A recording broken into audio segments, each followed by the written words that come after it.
Hello, I'm Dana Cowley, and today you're watching Charter Local Edition Northwest. We're digging into the news and the information evolving from the 2015 legislative session in Olympia. And my guest today is Republican Representative Matt Manweller. He represents Ellensburg. Thanks for joining us, Matt. Thanks for having me. We're a couple months into the session. We have about one more month to go. Do you think we'll end up with a budget people can agree on? Oh, that's unlikely. It hasn't happened since I've been elected, and we have some big issues this year, and there's a lot of spending and tax proposals out there. Some of them are very unpopular, so I think that we'll maybe be here for a long haul. Might be moving into special session, and then some people talked about a partial government shutdown. Do you anticipate any of that? No, I think that that's kind of political gamesmanship. You put that on the table, you know, you better pass this budget or the agencies will shut down or you'll stop getting your checks, but that's all just part of the give and take chess match of politics, but I can't imagine that we're going to shut the government down. And nobody wants to do that. Yes, that's stressful. Yes, it is. You are the ranking Republican on the Labor Committee, and what are you trying to accomplish there this year? Well, I think the biggest issue that people are most aware of is this proposal to raise the minimum wage to 12 or 15, or some people are even suggesting $16 an hour.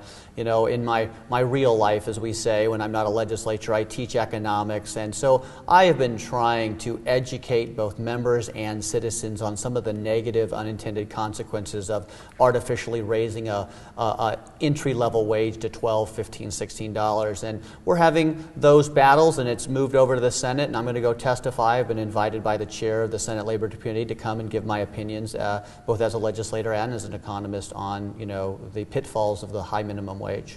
And you touched on this. You are a professor at Central Washington University in Ellensburg in your day job. Yes, exactly. In all your free time, I should say. Yeah. And just so the viewers can hear your professional opinion as an educator, what are the negatives to a higher minimum wage? Because to many people, it just might feel like some people could get out of poverty. I call it political cotton candy because it tastes good for a moment and there's no real substance there.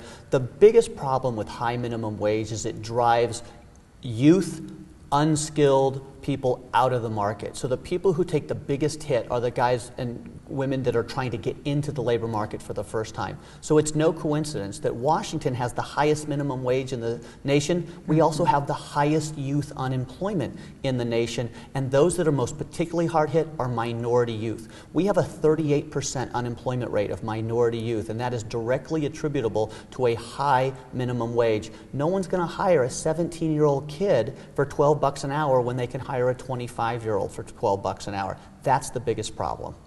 All right. And then with the time we have left, what are the things that are your top priorities you'd like to accomplish before the session wraps up? I'd like to see reforms come to the Department of Transportation. We're talking about spending $15 billion on a new transportation budget.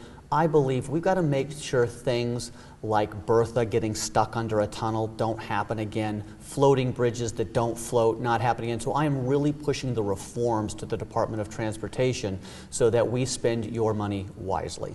Matt, thank you. We appreciate you visiting with Anytime. us. This is Matt Manweller. He's your representative from Ellensburg. And I'm Dana Cowley. We're Charter Local Edition Northwest in Olympia, Washington.